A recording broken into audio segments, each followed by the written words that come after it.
അതെ, ഒന്നും ഇങ്ങോട്ട് നോക്കിയേ. ഈ വിരല് പൊട്ടിയിരിക്കണണ്ട. ഇതെങ്ങനെ ഇങ്ങനെ പൊട്ടിയെന്നറിയോ? കാണുന്നുണ്ടോ നിങ്ങൾക്ക്? ഇത്രയും പൊട്ടിയത്. എന്റെ പൊന്നേ, ഞാൻ ഇന്നലെ ഒരു കത്തി എടുത്തപ്പോ കത്തി എടുത്തത് എന്തിനാണെന്നറിയോ? ആപ്പിള് കട്ട് ചെയ്യാൻ. ആ ആപ്പിളിനൊക്കെ എന്തൊരു വിലയാണ്. ആപ്പിൾ എന്നൊക്കെ പറഞ്ഞ പണ്ടത്തത്. ഇപ്പോഴത്തെ ഒരു ടേസ്റ്റില് എന്തൊക്കെ വളമിട്ടിട്ടാണ് അത് ഉണ്ടാക്കി വരുന്നത്.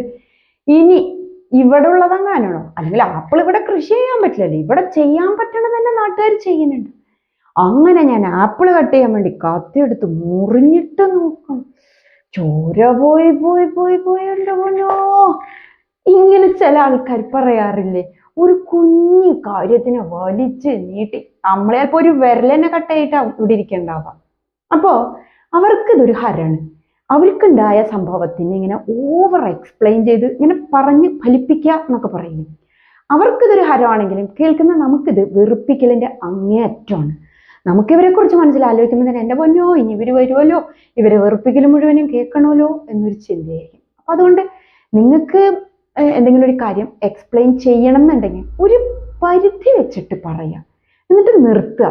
അടുത്തൊരാൾക്ക് ക്ഷമയുണ്ടെന്നും അവരെ എന്താ പറയാ, വെറുപ്പിക്കലിന്റെ അങ്ങേയറ്റം വരെ കൊണ്ടാക്കരുത് എന്നൊരു ചിന്ത ഉണ്ടായിട്ട് വേണം എന്തെങ്കിലും ഒരു കാര്യം പറയാൻ തുടങ്ങാനായിട്ട്. Let light shine out of darkness.